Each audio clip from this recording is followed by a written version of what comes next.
Engineer Ryan. Administrator Halsing is out back messing with the camera. And I don't see any unofficial citizens here for citizen comments, so I believe we can pass that by. Are there any additions or corrections to the agenda? I don't have anything. Do we have a motion to accept the agenda then as printed? Let's please accept the agenda as printed. Second. All in favor? Aye. Consent agenda, is there anything there that should be changed, or do we have a motion to accept that as printed? I have one. Second. All in favor? Aye. Motion passes. Moving on to presentations, public hearings, etc. David Jacobson, City Attorney, has annual municipal prosecution report. Well, thank you, everyone. Glad to be here. I see a few new faces, a few old faces. Congratulations on your reelection. So, I've submitted a report that summarizes the municipal prosecution for 2018. I think you guys all got a copy in your packet. I'll just walk through that. Feel free to ask any questions that you may have. So, as a little bit of background, my office, Hero Jorstad Jacobson Law Firm, has handled the Kenyon City prosecution since 2011 when our office formed. I was a solo attorney before that, and I started, I think, in June of 2010, handling your municipal prosecution. So we do it on a monthly basis for a flat fee. It's $1,000 a month. That's what it has been since January 16th of January 2016. So our law firm has one full-time attorney, myself, a part-time attorney, Mr. Jorstad, two legal assistants, Susie Berquist and Rachel Stevens. Rachel handles the majority of the municipal prosecution. She's kind of a lead contact person when law enforcement asks questions and communication with reports and with the district court.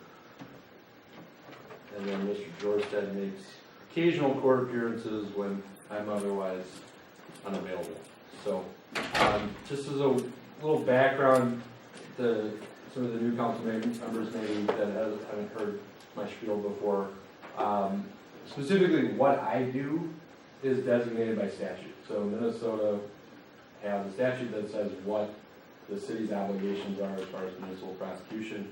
So it's basically misdemeanors and designated gross misdemeanors, adult, within the city limits. So juvenile matters handled by the county attorney's office, outside the city limits handled by the county attorney's office, felony matters within the jurisdiction handled by the county attorney's office. So that's where I'm at. So as far as prosecuted offenses, the way I categorize these are basically if I have to spend any time or resources on these. If they come across my desk and I have to do anything, I count them for our tallies. So there's a lot of citations that are issued that they can pay in lieu of an appearance, and the folks just look at the back and call the number on it, pay it, and bills aren't counted. So as far as total number of citations issued, Mr. Schulhen, or Chief Schulhen, would probably be able to provide you a good number on that. So of the prosecuted offenses, I do include, well, I guess I know there were 16 cases that I reviewed that we didn't prosecute. So most of these consist of civil disputes that really don't rise to the level of criminal conduct. Some are felony matters where they're sent to us for review and ultimately passed on to the county attorney's office. So of the prosecuted offenses, there were 65 this year, or I should say last year in 2018. That number is down 20 from 2017 where there were 85. That was a pretty high year, 2017, compared to previous years. So there is a chart in the material that shows kind of where we're at. Historically, it has from 13 through 18. So 65 is a little more than the average. I would say the average is 55, 56, somewhere in there. So of the 65, 18 or 20%, 28% are traffic offenses. So those consist of DWI, driving after withdrawal, no proof of insurance, speeding, failure to provide insurance, seatbelt, motor vehicle registration violations, open model, those type of matters. So, as compared to 2017, it's, yeah, I mean, we're pretty much in the same boat, give or take. There were 38, so it's the same number as last year. So, no major increases or decreases. I would just say that driving after withdrawal or license violations, that was 15 in 2017. That was pretty high. So I think for 2018, we're pretty steady with where we have been. So there is a chart in the material. Of course, if it was in color, I don't know if it was printed in color, that really helps guide the graph on that. But it shows the different traffic offenses. Okay.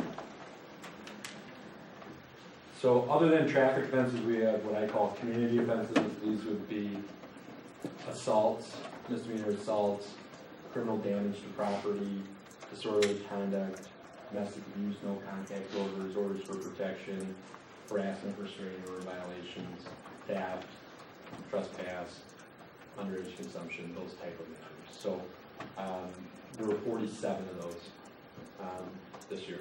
So as compared to 2017, basically the same. So we have a chart in the material as well. We had 7 assaults, criminal damage to property, 6 disorderly conducts, 3 DANCO, HRO, OFP violations, 5 drug paraphernalia, 4 small amounts, 6 probation violations or revocations of stays, 5 thefts, 6 trespasses, 2 underage consumption, 1 flea on foot, and 1 just miscellaneous ordinance violation. So there's a chart in the materials, 2 charts in the materials showing those offenses. As far as disposition, that would be closing the case out. 58 of the 65 have reached disposition and closed, so we have 7 open cases from 2017 or carried over from 2018. So dispositions can be anywhere from a dismissal to dismissal with a fine, an actual fine, an executed sentence, jail time, etc. And that all depends based on the severity of the offense and the defendant's history. So, for example, we got a 30-degree DWI, that's typically an enhanced DWI because there's a prior within 10 years. The statute says there's a minimum mandatory 30 days in jail. So that's what they get, 30 days in jail. So, yeah, so I'm looking at page 6. So there are 7 files remaining open as of December 31st. So no jury trials, no trials this year. So all matters are resolved either at first court appearance, pre-trial court appearance, continued pre-trial and court appearance, or omnibus hearing. So no trials. As far as resources, so I try to keep track of my time in tenth of an hour increments. We submit those to, I believe the chief of police receives those every month, maybe the city administrator as well. That details what we're doing on the matters that we have. So over the course of 2018, the highest month was July with almost 20 hours. So that was a busy month, and that might have just been, we had an extra court appearance. We might have had one scheduled for a jury trial, which they typically schedule on Monday. Otherwise, we have court appearances on the 2nd and 4th Thursday of every month. So every other Thursday, I'd rather run we have some rain in court in the morning where we have traffic tickets and everything else, and then they schedule pre-trials and omnibus hearings on the same day as well. So I'm thinking that's probably what July was. But then in November, Lois, we had just under 10 hours of time. So the vast majority of my time is spent driving to Red Wing and appearing in Red Wing, waiting around for cases to be called and appearing on those matters. So the average is about 15 hours a month, which is up a little bit from 2013. And you might think, well, if you're down 20, why is there more time? I would just say the types of cases we have impact that. It seems like in 2018 we had a lot of cases that were tracking with felony matters, and so with those cases, a lot of times their pre-trials are continuing, their omnibus hearings are continuing, and it's more court appearances. Sometimes you'll have somebody not appear, there'll be warrants issued, then they'll get picked up, they'll get a new public offender assigned, and then you're sending discovery to a different attorney, and so that's kind of just the nature of the business. But I would say that, you know, somewhere between 10 and 15 hours is probably reasonable every month. So, already covered the second and fourth.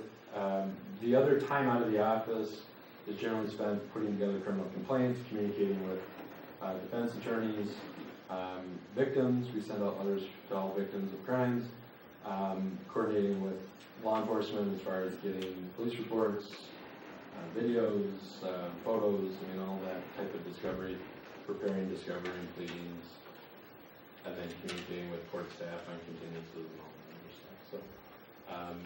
So we prepared 3 criminal complaints. That's actually fairly time intensive. I can explain what that is if anybody's curious, but a lot of times citations are issued, they get a court date. That's it's an e-citation, so it's filed with the district court electronically through the terminals and the squad cars, and automatically assigned a hearing. Criminal complaints a little different. Those are typically gross misdemeanor offenses where the police, law enforcement, they send us the reports, and then we prepare a criminal complaint with the probable cause to charge them with the designated offenses.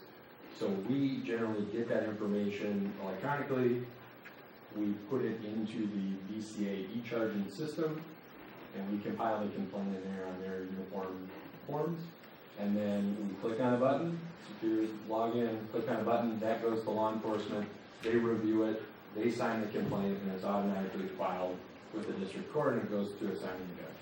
So it's kind of a slick deal. The DCA rolled it out about 2009, and we've been doing it in Kenyon since at least 2011, maybe even 10, right when I started. Yeah. We've been doing it. So it works pretty slick. I have a chart showing the prosecution hours. I don't really think there's any trend as far as months. I mean, I think more citations and more criminal activity occurs in the winter months, but there's generally a delay in getting court dates and the whole legal process. So I would say that typically your non-summer months are busier because of the delay. So as far as fine revenue, as far as any fines, there's a base fine and then there's a surcharge. So in Grady County, there's a $13 surcharge, or I'm sorry, $13 of it goes to the county, $75 goes to the state of Minnesota, and then of the base fine, 2/3 of that comes back to the city of Kenyon. So as far as that goes, we do get reports monthly that show the amounts remitted to the city of Kenyon. So if we look at that, the lowest month would have been $48.33. That was a low month. The highest month was $959.71 per month. So that comes out to a grand total of $5,121.90, which is a little down from 2015 and 2017, but up a little bit from 14 and 16. So I would say that's probably about average. If you're budgeting at approximately 5,000, is probably a good number to look at. So otherwise, I really enjoy working for the city of Kenyon. I enjoy the relationship I have with the Kenyon Police Department. I enjoy the relationship I have with the district court, the judges, even a few defense attorneys, I'll say. Public defenders that I deal with on a regular basis. I do enjoy that Be nice relationship. So, I'll open it up to questions. David, one question that came up a couple weeks ago was, we have, in the last month or so, written a lot of parking tickets for snow ordinance, snow parking violation. Okay. What is the process? Can you explain the process of if people want to appeal those, how it goes from being a municipal citation to a state, then it becomes a state ticket? Right. Yeah. My understanding on the city ordinance is that you give a certain amount of time. You issue an administrative citation from the city. They have a certain amount of time to pay that, and then the penalty, the amount goes up after a certain period of time. And then if they don't pay that, law enforcement can issue, it's a uniform citation, but it's basically the one ordained and designated by the district court. And when that citation goes out, then they add a $12 fee, surcharge, to that, or they can set it on for a hearing at the district court. Okay, so that's how people can quote So unquote appeal. Right, and so it would be a petty misdemeanor, which means it's, there's no potential for jail time, it's just a fine. The maximum amount on the fine is $300 on a petty misdemeanor, but typically that's set at $100 or whatever, plus the surcharge of $12. So, but yeah, I mean, if somebody's, frustrated, they feel like they weren't treated fairly, they want justice, they're day in court, I mean, they certainly can schedule it for a hearing and come to the district court and we'll talk about it and we'll deal with it. And I think, at least, maybe I'm getting off script a little bit, but I guess my thought on dealing with that is there's an education piece to it, where we're not in the business of writing citations to everyone and trying to collect fine revenue. The whole goal is the education piece, to be able to get these vehicles moved to the house and get through and get the streets cleared of the curb. So I think the way I would treat those, if they come across my desk and somebody's really upset about it, there'd be an education piece. I would give them a copy of the ordinance, know what's expected of them. Maybe we dismiss the citation, maybe we cut it in half, maybe we work something up, maybe we make them pay it in full. But there'd be an education piece so it doesn't happen. Okay. Thank you. Thank you, David. Any other questions? Not on it. Okay. Well, thank you. I appreciate it. Thanks. Thank you.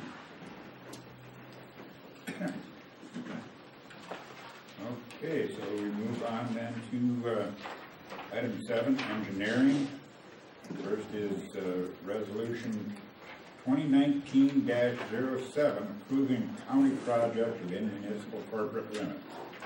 And this is repaving and I'm sure rebuilding to an extent County Road 12, in other words, Hewsett Street here from the boulevard out of town, and I can tell you, I'm positive that there will be quite a few residents along that street that will be thrilled once the project is done. It's terrible.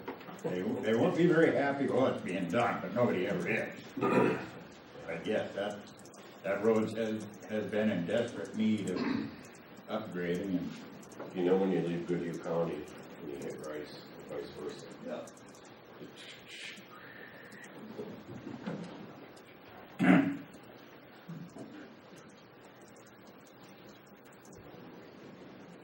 So, Joe, I don't know if you had any comments on that or. Oh, are the mics? Oh, no, you're right. I did not turn that on. We haven't been talking for the last 5 minutes, you couldn't. Oh, well. That's probably good. It may well be good. All right, now we have power. Well, good evening, council. It's good to see you again. I missed last month because of the weather and the travel conditions, but so it's good to be back here tonight. And with me tonight is Derek. I think you've all met Derek before. He's been around at a couple of council meetings and a couple of EDA meetings, and he's working with me on our projects in the city.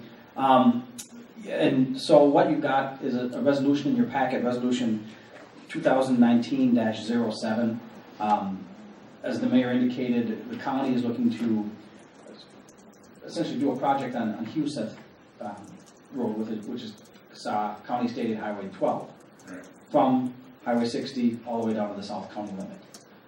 Primarily going to consist of removing and replacing the paving on the road. There'll be some other work done as well.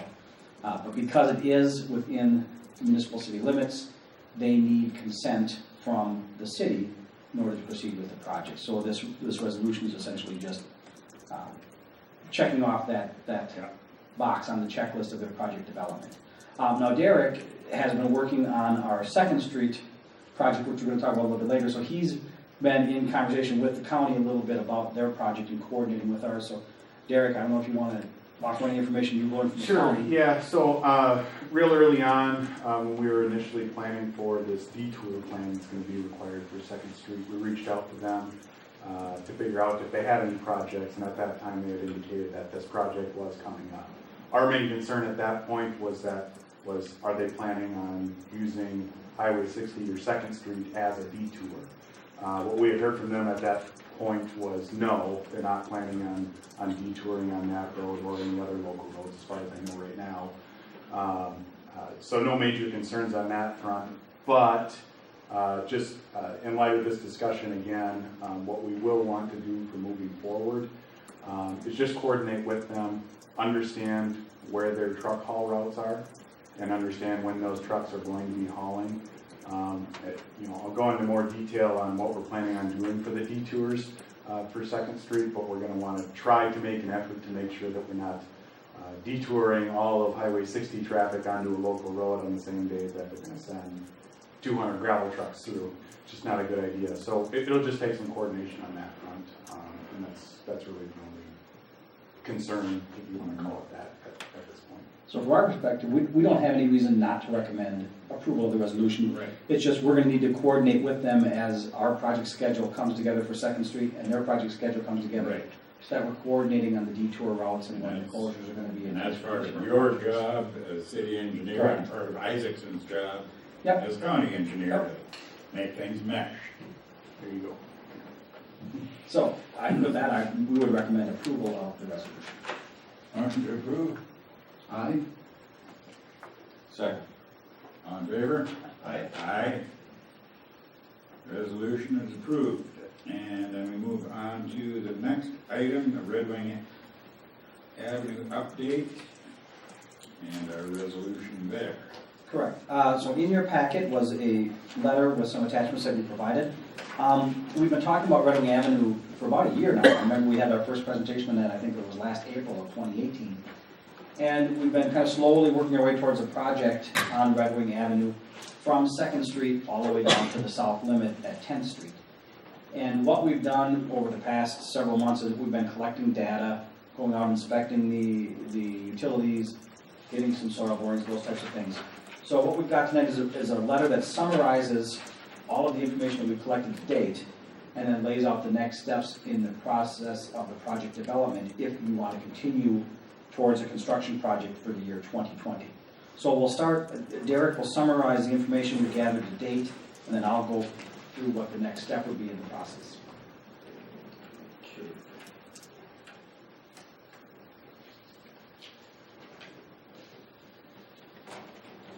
So, as Joe said, just kind of go over the various activities that we've been doing over the past year here. So I'll just kind of go through these one by one.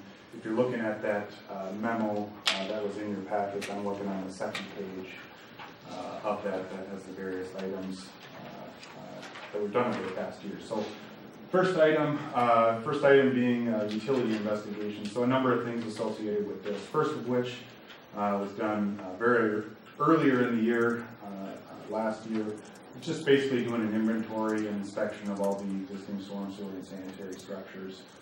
Along with that inventory, we're also inventorying the hydrant conditions, knowing locations for gate valves, that type of thing, just in preparation for eventually putting together plans someday. Second thing, this one's still a little bit of a work in progress, but I believe we have most of the record drawings from past projects that have been completed along that corridor. Again, that's just another important piece in understanding what's going on with the existing infrastructure out there. And the last thing, which was completed later in the year during 2018, we had a company called Road Rooter out of Rochester do some sanitary main televising.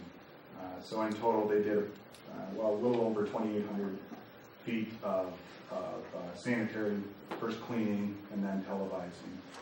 So I just briefly kind of went through that. Most of the pipe within Red Wing Avenue is older clay pipe. So there's some segments of cracked pipe and open joints, some rough infiltration for intrusion.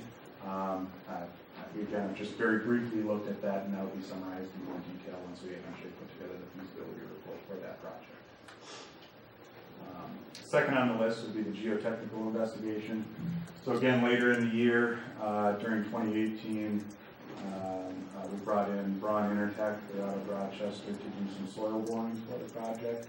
So generally, we like to get at least one soil boring per block. So this one, the way they spaced out, we did about 7 of them total to a depth of about 15 feet. And we had kind of talked about that, I think, a couple of months ago when I was sitting in for Joe.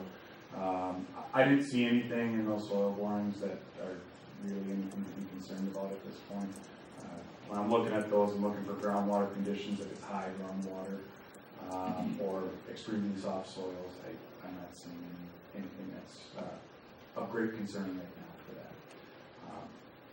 So moving on to the third item, the topo survey. So we have completed most of the work associated with this. This is a little bit of a work in progress. We were working into the winter a bit, so it's fighting with the snow from that respect. But so most of the work associated with this is just collecting locations, elevations, that type of thing for various attributes throughout the project. Where's the curve at? Where are the valves, manholes, that type of thing. But another piece that goes into this is doing boundary research and getting property lines, right-of-way lines onto that survey so we can later use that in design, use that in putting together assessment goals, that type of thing. So one thing to note here that we'll talk about in a little bit more detail in a bit is when we're going through researching that information, there's an area of about 26 properties directly adjacent to the project that do not appear to be platted. So we don't have the exact information that we need to know for those properties. So there might be a little bit of additional work in that respect, but we'll get into more details on that in just a minute. The last item on here that was included with this preliminary investigation was a wetland investigation. So south end of the project, east of Red Wing Avenue, we had a project, we had an area that may potentially be impacted by some drainage improvements. I believe it's the Foldcraft property, right? Yeah.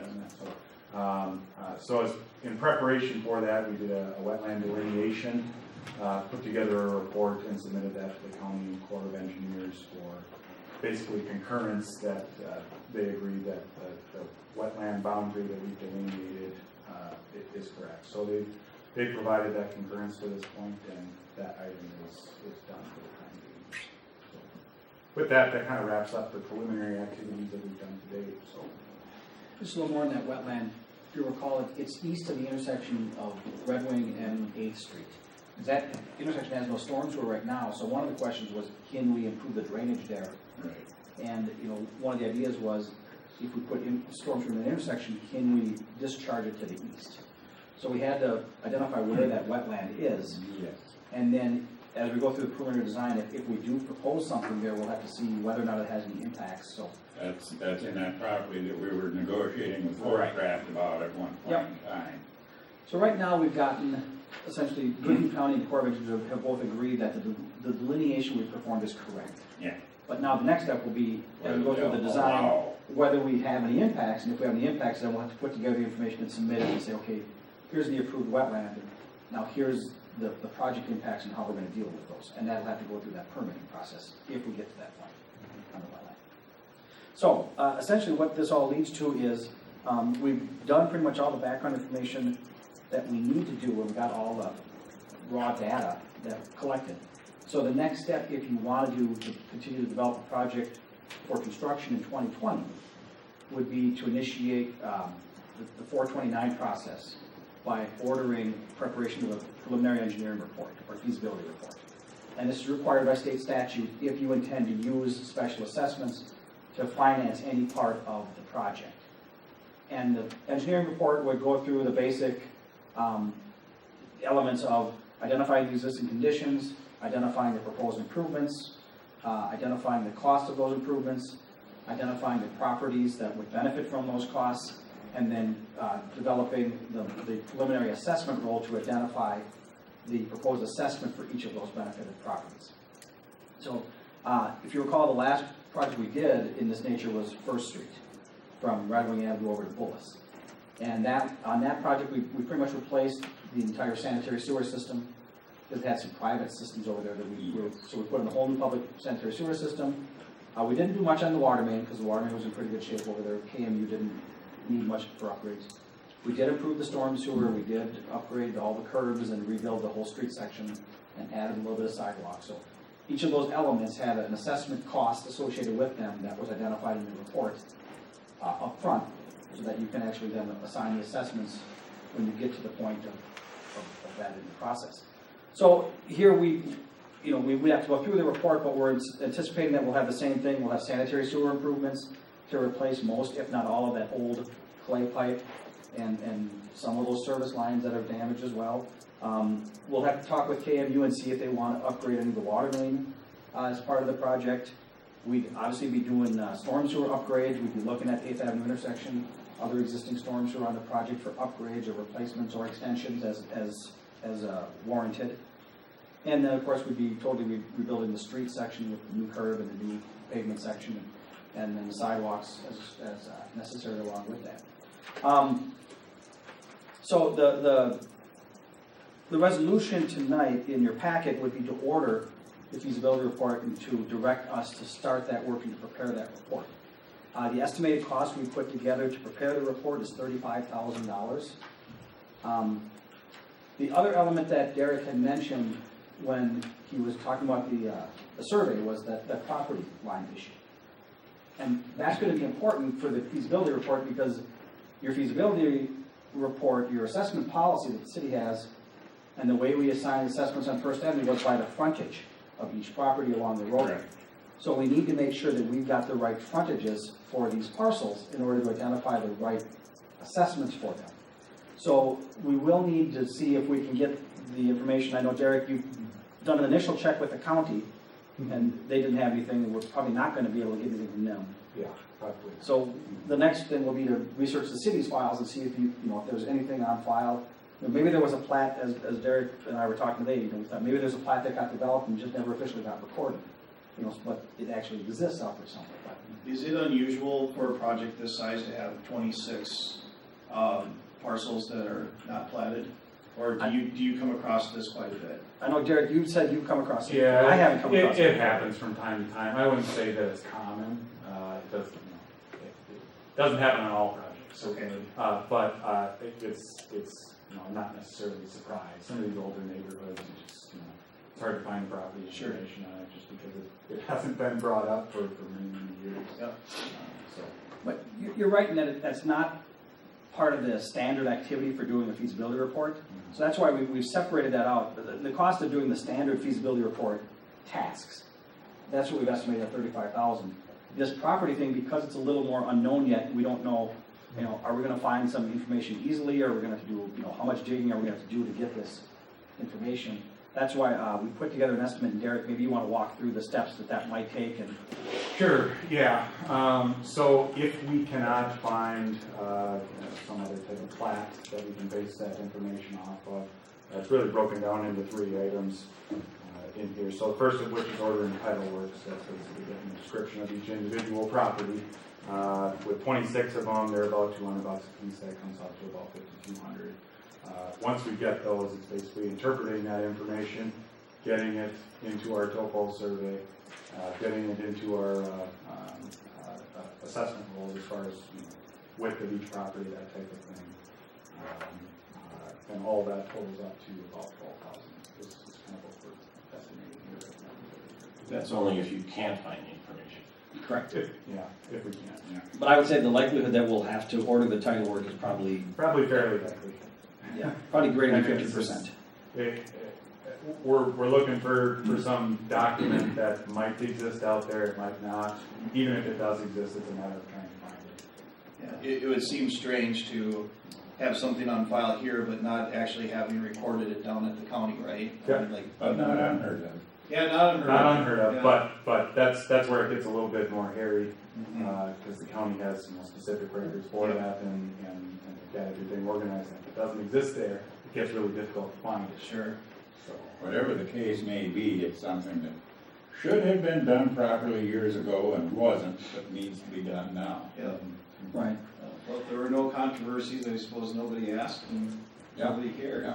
Yeah, I mean, these parcels must exist. I'm sure they've changed hands over the years, and so, you know, when a buyer comes in, there's probably title work done, and, you know, and goes through the process. So, as Derek laid out, we've estimated about $12,000 potentially to clear up this property issue. About half of that, $5,200, is just the title work that would have to be ordered from a third-party company. That they go in, they do what's called the O&E reports, the ownership and encumbrances reports on each of the individual properties, and then they would send that information to us, and our surveyors, our registered surveyors, would go through that information and glean what they can out of that. And that would take time for them to do that. And then if they have to go out in the field and shoot anything that, you know, check property corners or boundary markers, you know, that's the third element would be some field work if we need that. So, so I guess the process is we've already checked with the county. They don't have anything that they're going to be able to provide. If we can find something at the city, that's great, because then that avoids this activity and this cost. If not, the first step would be to order the title work and then to review and analyze the data from that title work, and then we may or may not have to do field work. So that would be the one that's probably the least likely of the three actions to be needed, would be the field work. And you have to get it right, because that's how the assessment's based. Exactly. Right. Yeah, and I mean, these assessments, you know, they can be legally challenged by a property when we assign them, so you know, Yeah, right. if they don't agree with the basis that we're using for the assessment, I mean, that would be grounds for, Right. potential grounds for a challenge, so. And that's just more money. Mm-hmm.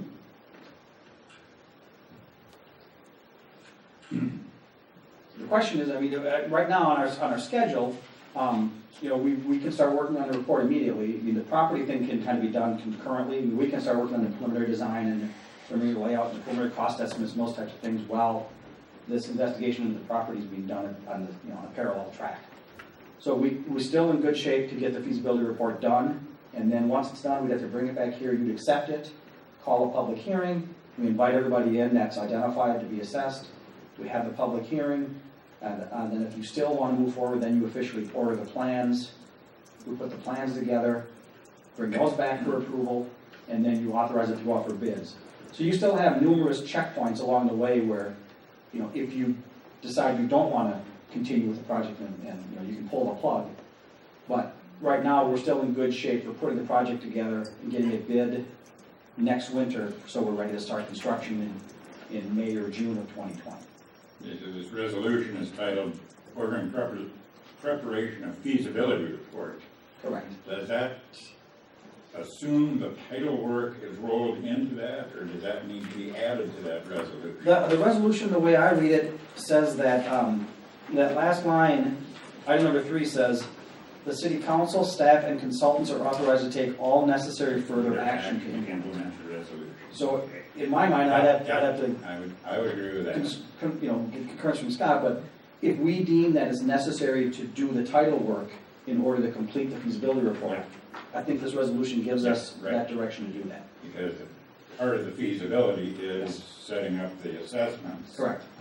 Yep. That's necessary in statute, is to have that as an element contained in the feasibility report.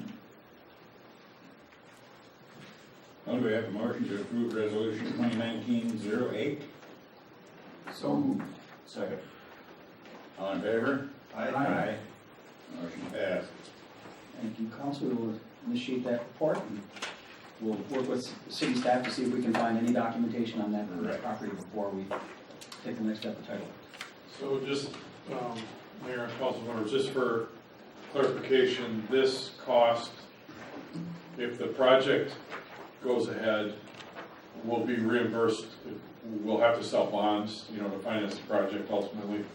So this will be part of that, you know, cost of the overall project. So basically, this right now isn't a budgeted item. Would only impact the budget if it doesn't go Exactly, forward. yeah, but it becomes part of the, we set up a project account for all projects. Right. And so the account runs negative until the day in, say, 2020 when we sell the bonds to finance the project if it moves ahead. Otherwise, you know, it's not out of part of the normal budget, but it's a project just handled a little bit separately. So I just want to clarify that that this and other steps that will be undertaken toward this if it moves ahead are all paid back, you know, once you sell bonds, once the city issues bonds. So this is not improved if we decide not to go ahead with the project. Right. Right. It's recouped out of a different area, basically, but reserved, whatever, process. Take it out of public works salary account. Other than defense budget.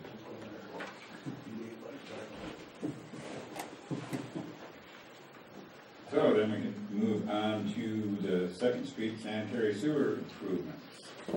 Second Street. So yes, this is, just for a little background and context, again, if you recall, this goes back to the wastewater issues and the mercury issues that's coming up in your permit renewal. That's going to be in February 2020. And when we've done all that mercury testing and identified that hot spot on that area of Second Street where the old dentist offices used to be. And we had developed, working with council under your direction, we had developed a project for Second Street. We had first come up with the concept back last June, and you authorized at that time to go ahead with like preliminary layout and design. We came back with that in November, and you guys were still on board and authorized us to go ahead with final design. And so we've now put together the detailed construction plans and specifications that would be ready for your consideration of approval. And if you approve it, we can then advertise it and solicit bids for the work and bring the bids back to you for consideration of awarding a contract. So I'll let Derek walk through the actual plans. He's most familiar with the detailed nooks and crannies of the plan documents, and he's had all the coordination with MnDOT on as far as the traffic routing, which is a considerable part of this project. Sure, yeah, and I think that's kind of where we had, last time I was here, we were talking a little bit on that, and I was just getting started with that conversation with him. So since that time, I've sent over some preliminary layouts for where these detours will go and what part of the road we're going to be closing down, that type of thing. They've given me a preliminary go-ahead to prepare the final plan. So I'll talk about that tonight. But first, do you have a copy of the plans that you could bring up on here? Were they in the memo? Yeah, they would have been attached.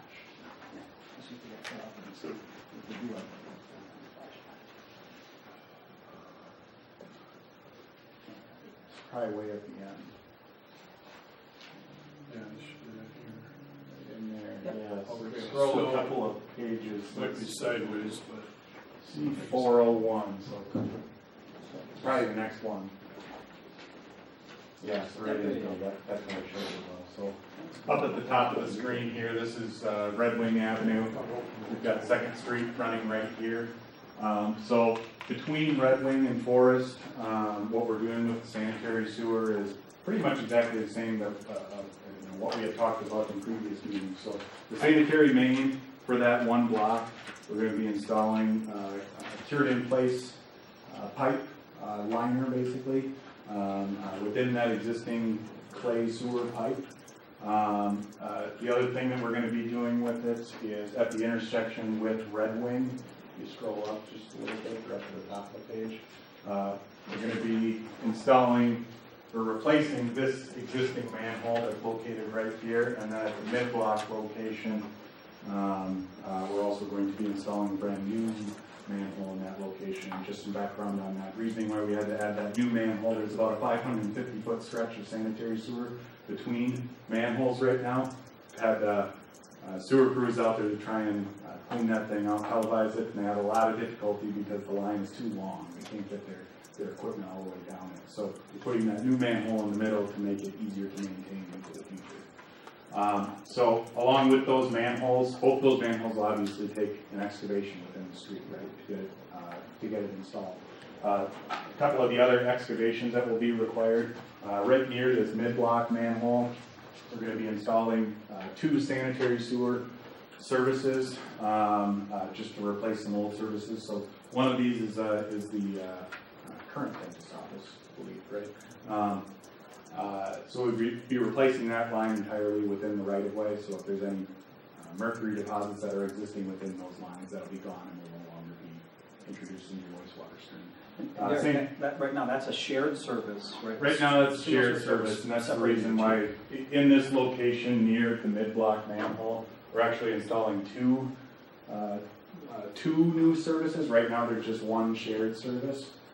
So we'll install 2 services. If we have the opportunity to connect both of those up with the project, we'll do that. If we cannot do that, one of those services would just be stepped up to the building, and then the building owner could connect that to it later on.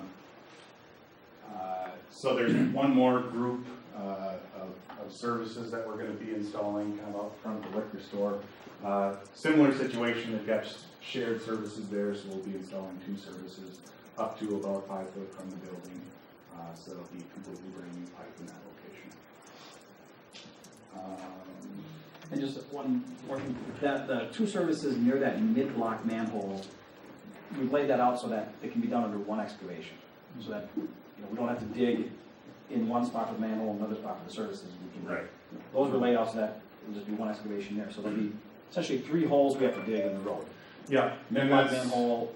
that's a big part of planning this project, is trying to limit the amount of excavated area. The pavement section out here is pretty significant.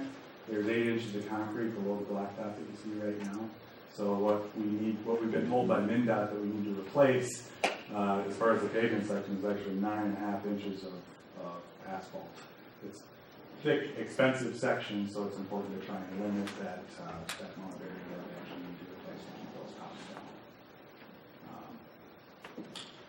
You don't have to put in concrete back. We don't have to put concrete back. They'll all just go back in as asphalt, but they do want it replaced to that same thickness as what it was before. Makes sense, I guess. It's just part of the, when you're working in someone else's right away, you gotta build it to their specs.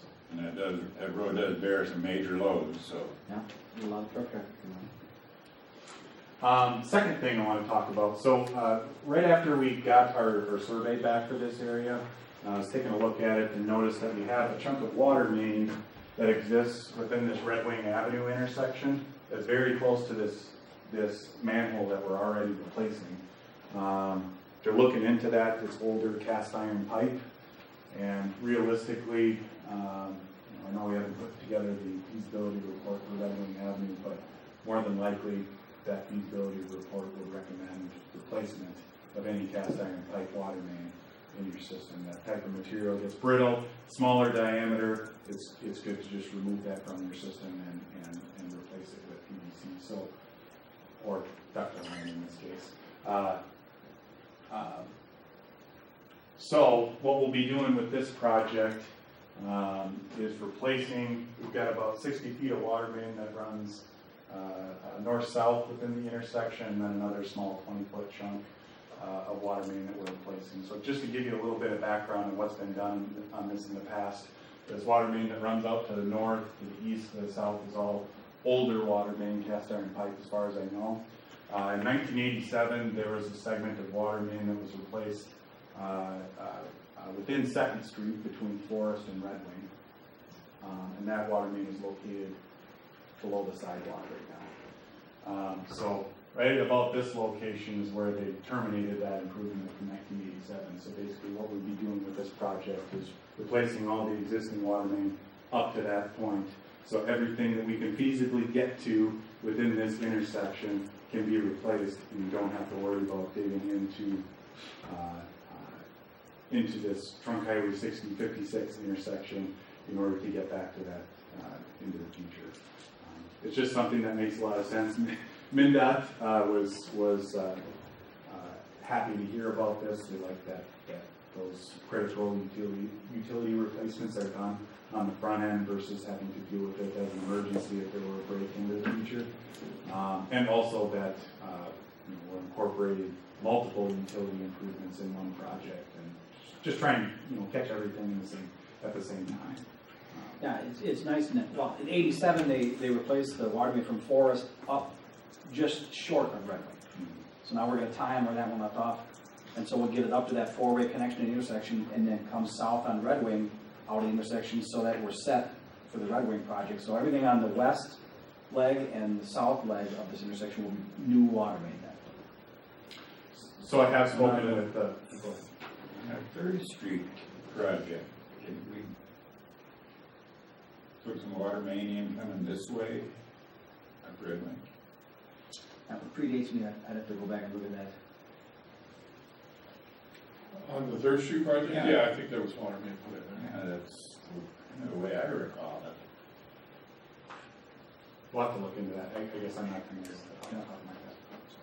That But project it definitely wasn't replaced into the highway, into this intersection. This is a whole water main. Right, but that Third Street right over there, Mhm. and, That project's from what, 2008, 2009? no, it was later than that. Third Street? Yeah, it was Third Street would have been 2012. 12, I believe. No, it was after I was here, so it Yeah, was before I was 13 or Oh, yeah. 14. Yes, Stantec did that project too. But I know, yeah. 13. Yeah, 13. I think I know which plans you're talking about. We'll take a look at that one when we go to the feasibility report for Red Wing. But I do have that plan set right now. This was another situation with old shared services cutting through people's backyards and nobody knew where anything was. Yeah, it was primarily a sanitary sewer. Well, project. yeah, but also there's a big dispute on the water line here that there were, 3 houses there along Third Street that were served by a 1-inch copper coming off of the main on Red Wing.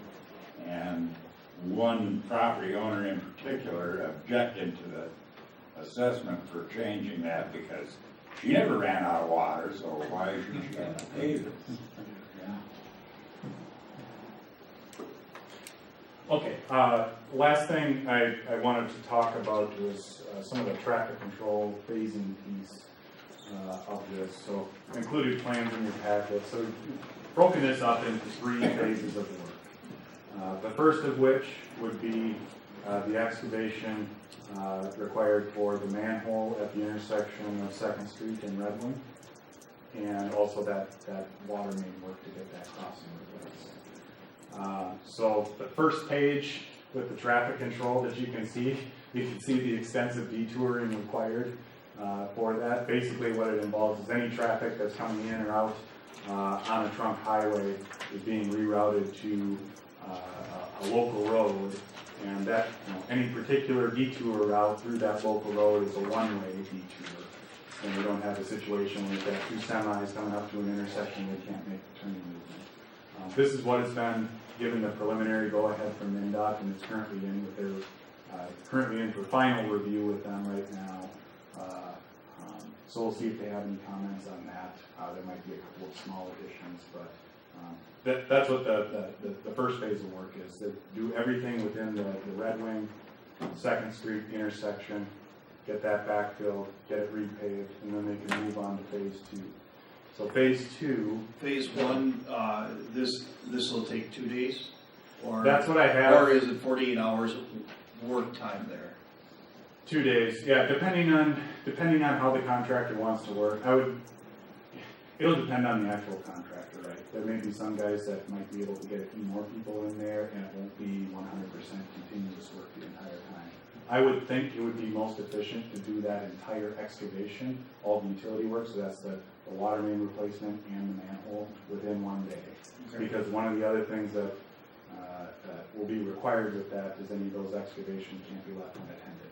They're Right. backfill them at the end of the day. So it's going to be most efficient to do it all at once. Okay. As far as how the paving piece comes into that, there might be a small gap in there where they, we're waiting for their paving equipment to show up. But that's what I have in there right now. We'll see what kind of flack I get from contractors. It might have to extend out another days and things like that. But, main point of it is it needs to happen quick. This can't be a week, can't be 2 weeks, can't be anything like that. We've got to keep work continuous, diligent, until it's done, because there's major traffic impacts to Highway 60 that are affecting your guys' local road as well. Once phase 1 is done, phase 2 will be all the mid-block work. So that's the manhole that's being installed right in the middle of the block, as well as the service line installation. So right now I've got 3 days of time allowed in there. Again, I would think that that's going to be enough time. We'll see what type of feedback we get from contractors once we open it up to bidding. So at the end of phase 2, that will complete all of the work requiring excavations within the street. So the street will be completely paved. I really won't know from the surface that there's much going on. So then phase 3 is just the lining of the sanitary sewer main, and then doing some of the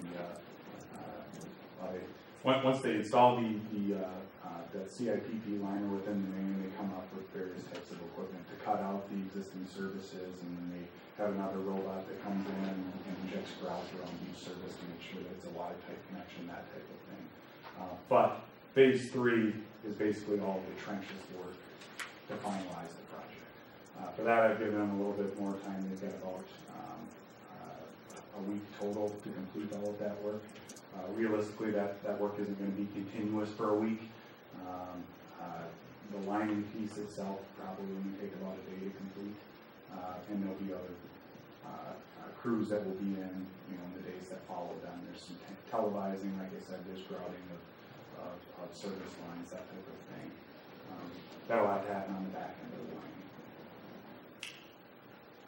line. So with that, I had mentioned that our plans are in for review with MnDOT, the final review. Barring any comments that we have, this would be pretty much the final plan for construction. So what we're recommending here tonight is a resolution to accept the plans and approve the project for advertising for bids. Normally, in this process, we have a specific date of a bid opening in the resolution, but for this specific one, I don't know when we're going to get approval. I would think it's probably going to be fairly quick that MnDOT will be able to give us approval on these plans. We'll be able to move forward with it. Best case scenario, we can advertise for bids in a couple of weeks, have it out, posted for about 2 weeks or more, and be ready for the next council meeting in April. Worst case scenario, if they take a little bit longer, it might be the May meeting, and we'd be back with bids from contractors that you guys could consider for awarding. Yeah, and Derek, just to confirm, we have not actually submitted the formal permit application to MnDOT yet. It's right now, also it's been preliminary discussions and we've got preliminary verbal kind of concurrence.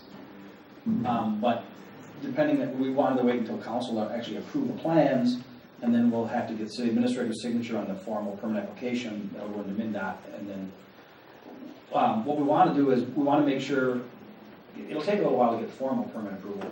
But we're waiting to get like something in writing, like in the email or something like that, that says, yeah, the plan is good. You're okay to go out and solicit bids. Right. Know that there's no major In change. any case, we should have more than enough construction days left in the season to get it done. Yeah, I mean, you look at what's the total duration from start to finish is probably just a matter of 2-3 weeks. Yeah, exactly. But the Just contractor remember we're does. dealing with Minnesota weather, But it's so a lot of coordination though to get that 2 or 3 weeks worth of work done. Yeah, and it's just a matter of once they show up, they kind of got to finish it up quickly. Yep. But as far as when they want to start, they're given plenty of flexibility, and that's probably important to try and keep prices down a little bit. You don't want to be too limiting, otherwise your prices go way up. Yeah, there's only a certain number of contractors that do the CIPP lining, and if they've got other Yeah. projects already lined up, we wanna make sure that they can put us into a gap in their schedule, they'll give us the best price that way, so we gave them flexibility out Proceed with all deliberate speed. yeah, we give them until middle of September to get the project done. But yet, it's, wherever they start that project, that's gonna be kind of that sliding window. Once they start it, they've gotta get done with a certain amount of Right. time, but that window could go all